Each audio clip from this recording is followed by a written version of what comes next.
pero no importa, adelante. Quisiera nada más sobre esto aprovechar el espacio para comentar dos cuestiones finales.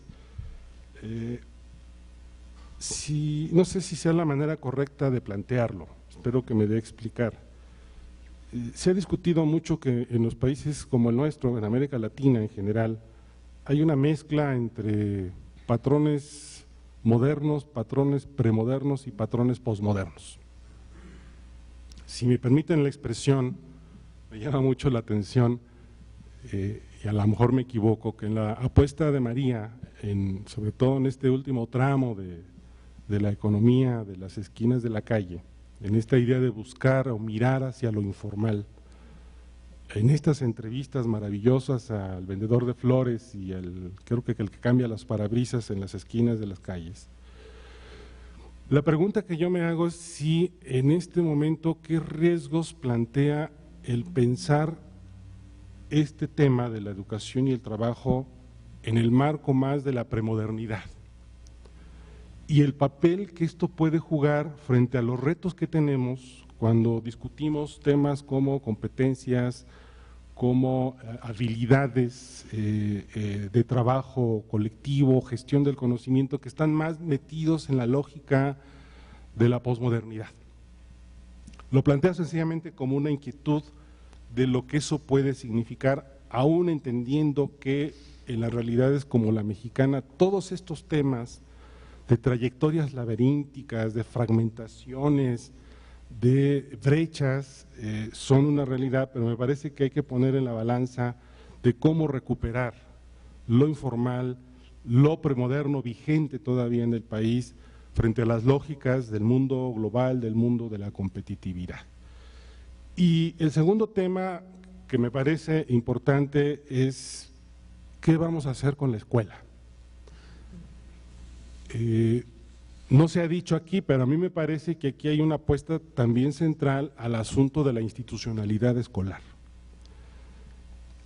El debate, y ustedes lo conocen, ha venido desde el asunto de la desescolarización, en el viejo esquema de los 70s, y ahora en el esquema de la influencia de las nuevas tecnologías de la información. Y me parece que es un tema que hay que discutir, si esta institución escolar hay que replantearla,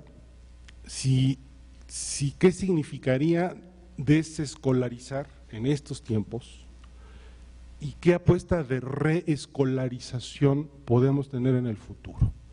Y ahí me parece que el punto de cruce entre el ordenamiento de estos hallazgos, el esfuerzo teórico explicativo y la apuesta por un nuevo diseño de política pública me parece que podrían ser parte de una agenda de discusión muy rica. Muchas gracias.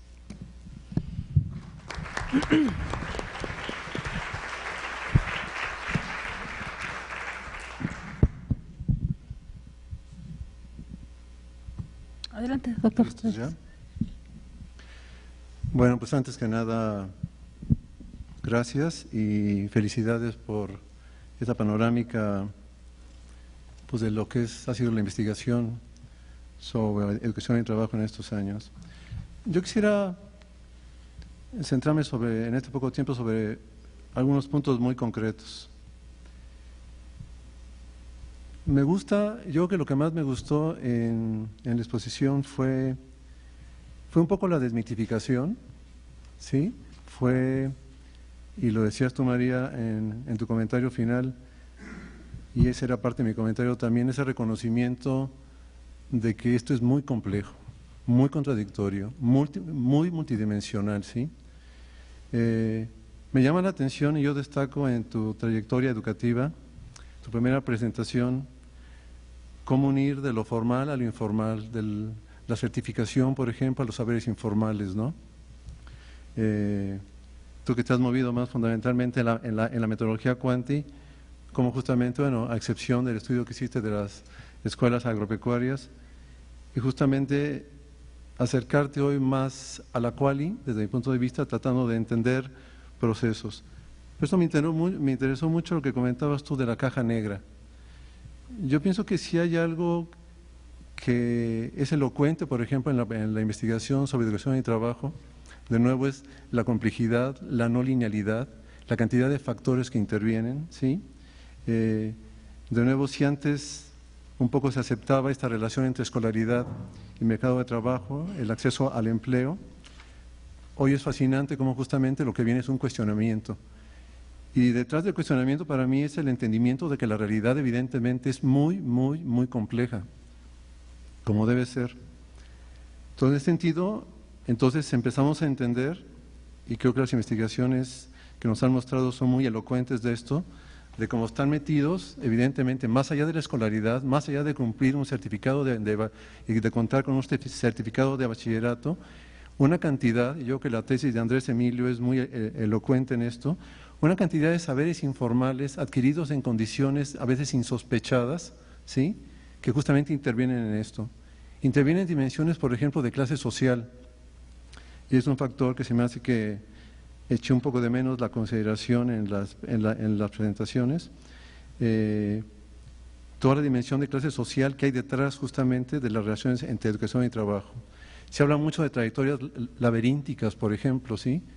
Pero las trayectorias laberínticas, yo diría, son fundamentalmente de una clase social de pocos ingresos. Me atrevería a pensar que en la clase de altos ingresos justamente las trayectorias a veces siguen siendo lineales y en muchos casos son lineales. Entonces las trayectorias laberínticas están cruzadas por la clase social. Es igual, por ejemplo, que cuando se comenta este concepto tan desafortunado de los ninis, ¿no? Pues ¿quiénes son los ninis, no? Mi hijo era un nini hace un año y medio y es egresado de universidad en la Ibero, ¿no?, de ingeniería industrial, ni estudiaba ni trabajaba, ¿no? Entonces, ¿quiénes son ninis? ¿Y hombres o mujeres?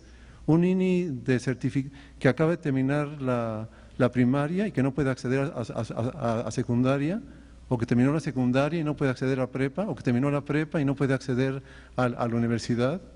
Se ha dicho muchísimo, por ejemplo, que los ninis son fundamentalmente mujeres. Entonces, todo tipo de dimensiones creo que están presentes en esta complejidad que hay en el análisis de la relación entre educación y trabajo, ¿no?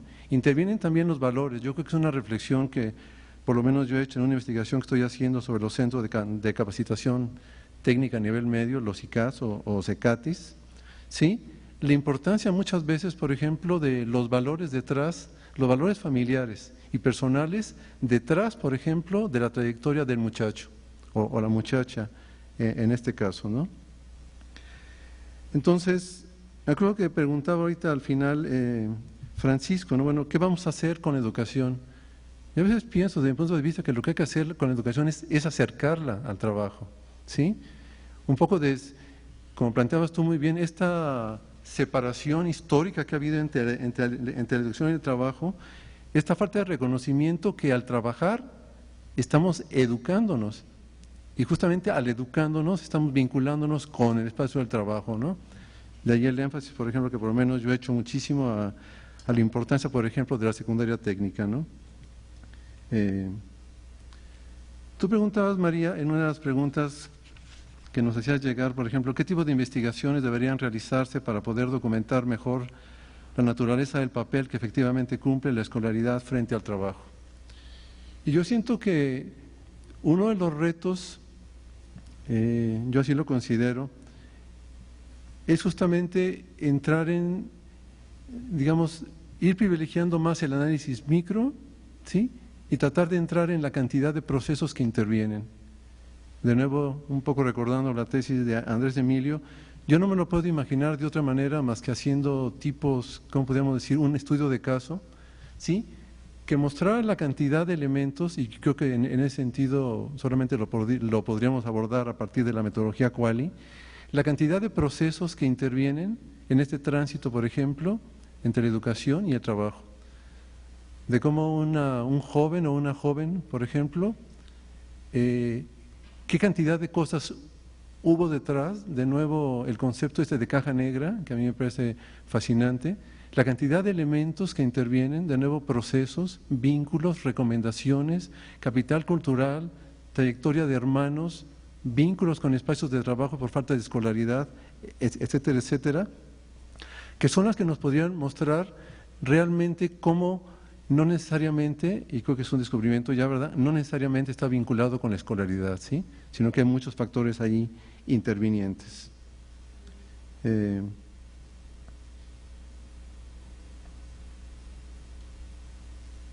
Yo lo dejaría por ahí por el momento. Okay. Muchísimas gracias. Fue una, sin pedirlo, fue una asesoría extra, por supuesto, a nuestros proyectos de investigación.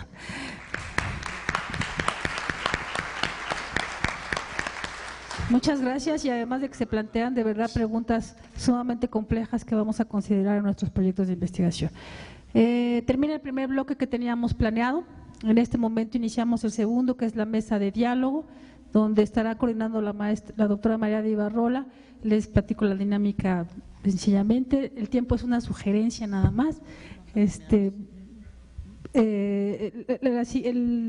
La siguiente dinámica será la mesa de diálogo, donde participarán ustedes tres, moderados por la doctora María, y la idea es que cada uno ponga a discusión el tema educativo o el tema sobre la relación educación y trabajo que les preocupa, y luego los demás harán un comentario al respecto. La presentación o la exposición del tema les pedimos que no rebase los 2 o 3 minutos de su propuesta, para que los demás tengan el tiempo también de debatir el tema. Ok, dejo la palabra a la doctora María de Ibarrola. Bien, pues quédense aquí. La idea de esta segunda parte es una mesa de prospectiva con muy ágil, dinámica, y yo le pedí a cada uno de los invitados de la mesa de enfrente que si podían plantear un tema de prospectiva, simplemente plantearlo y que hubiera diálogo entre los 4. Entonces, entiendo que Francisco, querías iniciar tú con un planteamiento de qué es lo que consideras que debería de ser a futuro, o crees que ya lo planteaste en tus comentarios anteriores. ¿Me preguntas? Sí, ¿no? Sí, aquí ya estamos en diálogo entre los 4. Muy bien. No, apenas lo esbocé. Tiene que ver con esto. La verdad es que para esta segunda parte, en la que explícitamente se nos solicitó un planteamiento sobre las investigaciones futuras, más en una perspectiva, en una visión prospectiva, yo sí tengo algunos elementos adicionales que quiero señalar, más que como propuestas de investigación, como temas que me parece que podría valer la pena discutir, obviamente inspirado en las primeras cuestiones que yo planteé sobre el tema de la institución escolar, hacia dónde verla, hacia dónde plantearla, cómo transformarla, y lo que significa sobre todo para la discusión de la política educativa. Quiero señalar que estos temas que voy a plantear de manera muy general están, digamos, vistos desde el esfuerzo de investigación en el que recientemente estoy involucrado, que tiene que ver con un modelo de acompañamiento integral para los jóvenes de educación media superior, y en el que hemos intentado discutir lo que significa los riesgos, los factores de riesgo social para los jóvenes de educación media superior, lo que significan los factores escolares también, en el entendido de que pueden estar jugando un rol importante de expulsión y de fracaso escolar en los estudiantes, y el asunto de los factores individuales. Este reto me parece que es central, y creo que esta discusión a la que se nos ha convocado del tema de la educación y el trabajo es algo que me parece que todavía no está suficientemente instalado en un intento de reflexión y de intervención política, de política educativa, para generar este esquema de acompañamiento integral a los jóvenes de educación media superior. Y creo que me parece que un primer tema que está apareciendo es la relación entre el trabajo, la cultura, que me parece que es algo que hay que empezar a discutir de manera mucho más estrecha con relación al trabajo, y el tema del capital social de los jóvenes. Entonces, a mí me parece que aquí hay un tema que me parece central, porque los esfuerzos que hemos venido haciendo, creo, es más bien de buscar adaptar la realidad de los jóvenes a un modelo escolar que no cambia. Seguimos teniendo un modelo muy rígido de escuela, un modelo muy acartonado, que los jóvenes en distintas encuestas lo señalan. O sea, una alta proporción de jóvenes deserta de la escuela, deserta de las escuelas de educación media superior porque no le gusta la escuela.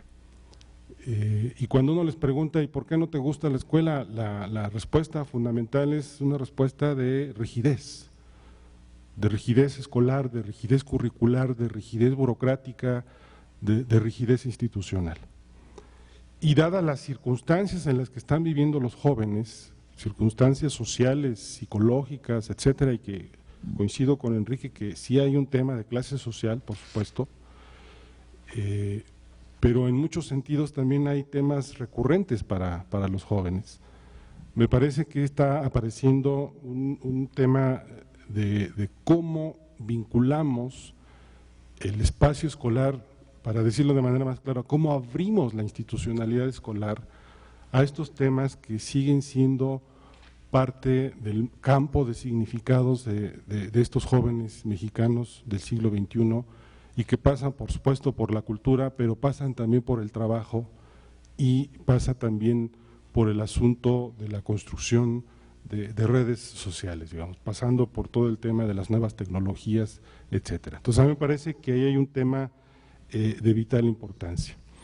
Y dos, muy vinculado con esto, me llama la atención lo que puede significar un cambio de la institucionalidad escolar en función de los actores escolares, fundamentalmente de los docentes, que me parece que también es un tema que hay que plantear sobre el cambio del rol docente y de lo que en las instituciones de educación media superior se está llamando los nuevos mediadores sociales en el ámbito educativo, como el papel, por ejemplo, de los tutores o el papel de estas personas que hacen una tarea de vincular la realidad de los jóvenes con las necesidades educativas.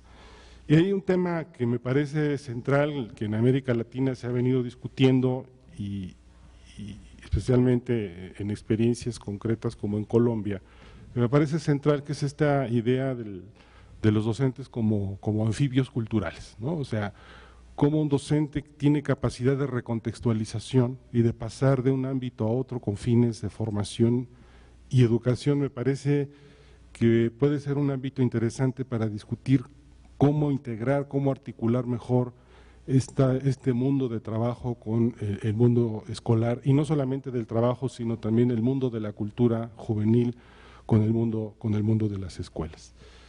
Y un tercer tema que me parece también central para el caso de México es el que la relación educación-trabajo me parece que tiene que pasar por dos escalas al menos. La escala de la desigualdad social, y otra vez el tema de la clase aparece aquí, pero también la otra escala, que es una escala que a veces no se puede medir como se mide la desigualdad, que es la escala de la diversidad cultural, que es una escala muchísimo más cualitativa. Cuando uno mezcla la escala de la desigualdad social, que además ya tenemos mucha manera de medir y hay mucha correlación entre las metodologías para medir desigualdad a través de pobreza multidimensional, índice de desarrollo humano, etcétera. Me parece que el tema de la diversidad cultural todavía no la hemos insertado a esta discusión.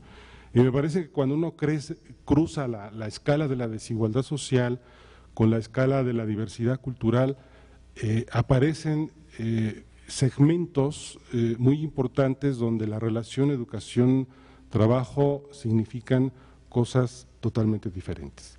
Entonces yo creo que son tres temas que de entrada me gustaría plantear como posibilidad de agenda futura.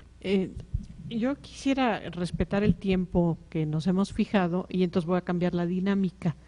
Le voy a pedir a Enrique que haga su propuesta, a Graciela que haga su propuesta y después hacemos una ronda final con menos restricción de tiempo.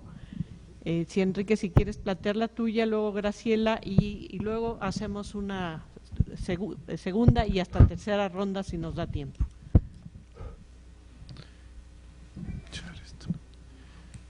Bueno, muy breve. Bueno, en estos pocos minutos yo quisiera plantear un argumento a favor de una modalidad de capacitación para el trabajo que generalmente en la literatura es muy cuestionada y mi argumento es a favor justamente, ¿no? Entonces yo quisiera plantear cuáles son los argumentos en contra. Estoy hablando fundamentalmente de la modalidad de capacitación técnica a nivel medio, básico.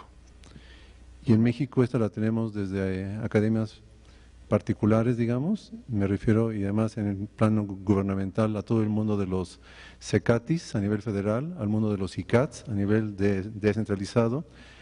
Pero son estos cursos que son muy poco estudiados. Platicaba yo con Francisco justamente, es increíble cómo en estas modalidades casi no hay nada de investigación. Se siente uno el rey porque uno es el único, ¿verdad? Pero es increíble, busca un estado del conocimiento y no hay investigaciones sobre estas modalidades de formación para trabajo en México.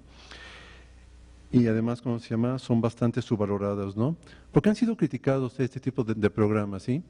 Porque estamos hablando generalmente y se critica que son cursos cortos, ¿sí? Son cursos rápidos, se dice fundamentalmente para población pobre, ¿sí? Entonces, en ese sentido, son cursos de 2-3 meses. Tantos cursos, por ejemplo, en la agenda son innumerables, por ejemplo, los que están en toda la República Mexicana. Se cuestiona, por ejemplo, que tantos cursos evidentemente dificultan la focalización, que la gran mayoría de cursos, por ejemplo, tienen poca vinculación con el mercado de trabajo, ¿sí? Que generalmente los cursos ofrecen acceso a segmentos inferiores del mercado de trabajo, ¿sí? Que inhiben de alguna manera la continuación de estudios, dado que los chavos y chavas se incorporan en estos cursos de estética, de secretariado, de computación, de enfermería, etcétera, y después no continúan sus estudios, que se trata de una capacitación muy básica, que por lo generalmente requiere después de profesionalización, y finalmente que hay un alto dispendio de recursos a nivel nacional en ese tipo de programas, ¿sí? Y estos cursos, me imagino que ustedes los conocen de alguna manera o han oído hablar de ellos, bueno, se encuentran, proliferan, digamos, en toda la República, ¿no? En cada entidad hay tanto CECATIS como ICATS. Yo vengo trabajando en estos cursos, investigándolos de alguna manera desde hace 3-4 años, ¿sí? Y me he convertido a la luz de los resultados de investigación realmente en un abogado, ¿sí? De estos, y justamente el argumento. Mi argumento, y yo estaba justamente pensando, porque recién regreso de trabajo de campo 3 semanas, visitando a todos estos ICATS, institutos descentralizados de capacitación para el trabajo, y mi reflexión es que estamos ante una realidad, evidentemente, ante una realidad social totalmente diferente, que no es contemplada en la investigación social, y generalmente que nuestras referencias son con el mercado formal del trabajo. Lo que nos hace de alguna manera a veces subvalorar, por ejemplo, la incidencia que tienen estos pequeños programas, por ejemplo, en la población. Y si hay algo que tienen estos programas, por ejemplo, es la vinculación inmediata con el mercado de trabajo. ¿Por qué? Porque muchos jóvenes, y eso lo dan, por ejemplo, los cursos básicos, muchos jóvenes, como se pueden imaginar, no se incorporan a estos programas porque no cuentan con la prepa o no tienen recursos, que es lo típico, para estudiarla. Y generalmente muchos, digamos, se inscriben a estos programas con objeto de, hay casos, por ejemplo, conozco a un chamaco que no tenía recursos, 6 en su familia, etcétera, etcétera, y él era el mayor, quería estudiar la prepa, no podía, y como estos casos hay miles, y se mete a un curso de mecánica justamente para en 6 meses poder trabajar como chalán y justamente juntar recursos para poder estudiar la prepa, ¿no? Entonces, ya lo que ofrecen estos programas, y yo lo rescato mucho, es la vinculación casi inmediata, digamos, a corto plazo, digamos, con el mercado de trabajo.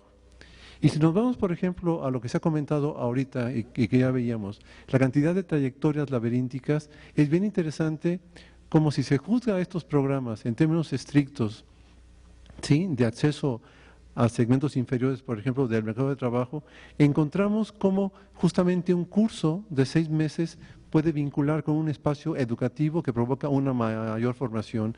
Después de este curso, por ejemplo, volvemos de nuevo al curso de capacitación para el trabajo y nos vinculamos con el trabajo, etcétera, ¿no?